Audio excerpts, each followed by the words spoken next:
రోజుల కోర్సు పూర్తి చేస్తే చాలు 100% ప్లేస్మెంట్ సపోర్ట్ తో సాఫ్ట్వేర్ జాబ్ మీ సొంత. వెంటనే కోడ్ జ్ఞాన్ డెస్టినేషన్ ని సంప్రదించండి. అరెస్టును మనందరం కూడా చూసాం. ఇప్పుడే కౌశిక్ రెడ్డికి కరీంనగర్లో కోర్టులో బెయిల్ రావడం జరిగింది. బెయిల్ రావడం పట్ల మా హర్షాన్ని కూడా వ్యక్తం చేస్తూ ఉన్నాం. అయితే ఈరోజు పోలీసులు ముఖ్యంగా డీజీపీ గారు ఒక్క విషయాన్ని గుర్తుపెట్టుకోవాల్సిన అవసరం ఉంది.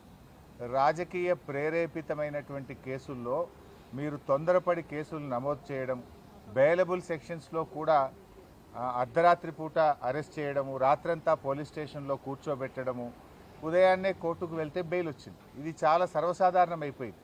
అంటే ఇలా ఆలోచించాల్సిన అవసరం ఉంది. పోలీసులు కూడా ఈ రాజకీయ ప్రేరేపితమైన కేసుల్లో నాయకులు చెప్తే వినడం కాదు, చట్టానికి లోబడి పనిచేయాలి.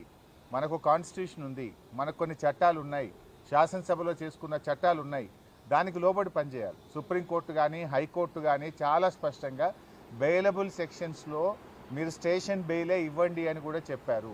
మీరు బెయిలబుల్ సెక్షన్స్లో కావాలని అంత పండగ పూట ఆ రాత్రి పూట ఏదో పెద్ద డెకాయిట్నో ఒక టెర్రరిస్ట్ను అరెస్ట్ చేసినట్టు 30-35 మంది పోలీసులు కౌశిక్ రెడ్డి మీద పడి అరెస్ట్ చేయడము, ఆయనను తీసుకువెళ్ళి కరీంనగర్ పోలీస్ స్టేషన్లో రాత్రంతా దోమలు కుడతా ఉంటే మీరు పోలీస్ స్టేషన్లో కూర్చోబెట్టారు. ఏం అవసరం ఉంటే రాత్రంతా కూర్చోబెట్టాల్సింది? పండుగ తెల్లారి మీరు అంత కావాలంటే అరెస్ట్ చేయడానికి ఏమైనా ఇబ్బంది ఉన్నదా? ఏమైనా అడ్డంకులు ఉన్నాయా? ఆయన ఏమైనా పారిపోతాడా? ఆయన ఒక గౌరవ ప్రజాప్రతినిధి కదా. అంటే ఇప్పటికైనా పోలీసులకు, నేను డీజీపీని కోరుతా ఉన్నా, మీరు పోలీసులకు ఒక డైరెక్షన్ ఇవ్వండి. ఈ పొలిటికల్ మోటివ్ కేసుల్లో ఇలా ఎప్పుడు పడితే అప్పుడు అరెస్ట్ చేయడము, అర్ధరాత్రి పూట అరెస్ట్ చేయడము, పండగ పూట అరెస్ట్ చేయడము మానుకోవాలి. అండ్ బెయిలబుల్ అఫెన్సెస్ ఉన్నప్పుడు స్టేషన్ బెయిల్ ఇవ్వడం అనేటువంటిది సరి అయినటువంటిది. మీరు ఏం ప్రయత్నం చేస్తుండ్రు? రేవంత్ రెడ్డి గారి ప్రభుత్వం కౌశిక్ మీద అక్రమ కేసులు బనాయిస్తూ 28 కేసులు ఉన్నాయి, ఇతని రిమాండ్కి పంపాల్సిందే అని మాట్లాడుతున్నారు. ఎవరు పెట్టింది 28 కేసులు? రేవంత్ రెడ్డి ప్రభుత్వం రాకముందు కౌశిక్ రెడ్డి గారి మీద ఒక్క కేసు కూడా లేదు. ఈ కేసులన్నీ ఎప్పుడు పెట్టినారు? ప్రశ్నిస్తూ ఉన్నాడు కౌశిక్ రెడ్డి. ప్రజల పక్షాన, బీఆర్ఎస్ పార్టీ పక్షాన రేవంత్ రెడ్డి ప్రభుత్వాన్ని ప్రశ్నిస్తున్నాడు కనుక ఆయన మీద ఈరోజు మీరు అక్రమ కేసులు పెట్టారు. ఈ 28 కేసులు కూడా మీరు పెట్టినటువంటివే. నిన్న కూడా కరీంనగర్ కలెక్టర్ గారి ఆహ్వానం మేరకు ఆయన మీటింగ్కి వెళ్ళాడు. ఆయనేమి పిలువని పేరంటానికి పోలేదు, ఆయన మీటింగ్కి ఆహ్వానితుడు. ఆ మీటింగ్లో ఒక సభ్యుడిగా నువ్వు ఏ పార్టీ తరఫున మాట్లాడుతున్నావు అని అడిగాడు. ఇందులో తప్పేముందండి? ఒక కౌశిక్ రెడ్డే కాదు కదా, ఈ రాష్ట్ర ప్రజలందరూ కూడా అడుగుతూనే ఉంటారు. ఈ 10 మంది శాసనసభ్యులు పార్టీ మారిన ప్రతి ఒక్కరిని అడుగుతూనే ఉంటారు. ఇప్పుడు ఆ మీటింగ్లో సంజయ్ గారు నేను బీఆర్ఎస్ పార్టీ బట్టలిప్తా అని మాట్లాడితే డెఫినెట్గా అడుగుతారు కదా, నువ్వు గెలిచిందే బీఆర్ఎస్ పార్టీ మీద, నువ్వు బీఆర్ఎస్ పార్టీ గుర్తు మీద, కారు గుర్తు మీద కేసీఆర్ గారు బొమ్మ పెట్టుకొని గెలిచి బీఆర్ఎస్ పార్టీ బట్టలిప్తా అన్నప్పుడు నువ్వు ఏ పార్టీ తరఫున మాట్లాడుతున్నావు అని కౌశిక్ రెడ్డి అడగడంలో తప్పేముంది? ఇది కౌశిక్ రెడ్డి ఒక్కడే కాదు, రాష్ట్రంలో ప్రజలందరూ అడుగుతూ ఉంటారు. నిజంగా డెఫినెట్గా కౌశిక్ రెడ్డి ప్రశ్నించడంలో తప్పు లేదు. అంత మాత్రాన ప్రశ్నిస్తే 3 కేసులు పెట్టారా? ఒక సంఘటన మీద, ఒక ఇష్యూ మీద 3 డిఫరెంట్ ఫిర్యాదులు ఇచ్చి 3 కేసులు నమోదు చేయడంలోనే మీ ఆతృత కనబడతా ఉంది, మీ యొక్క కక్ష సాధింపు చర్యలు కనబడతా ఉన్నాయి.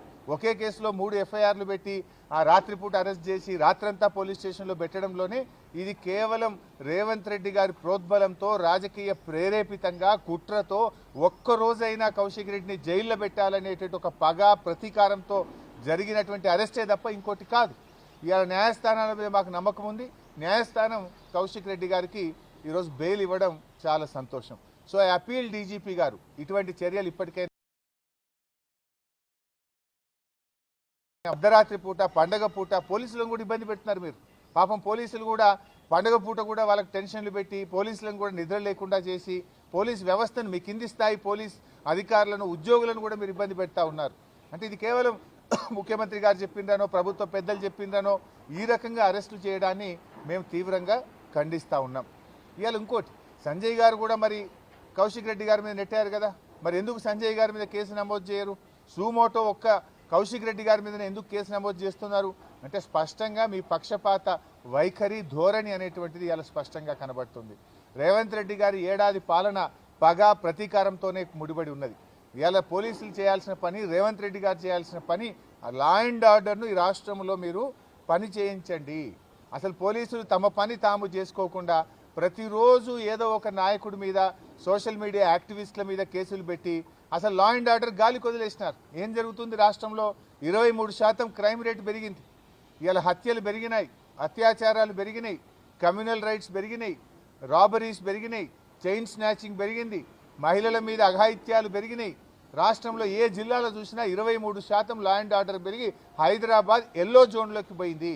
ఇంకా 4 రోజులు పోతే ఇదే పద్ధతి కొనసాగితే హైదరాబాద్ రెడ్ జోన్. సుమన్ టీవీలో మీ పర్సనల్ అండ్ బిజినెస్ ప్రమోషన్స్ కోసం కింది నెంబర్కి కాంటాక్ట్ చేయండి.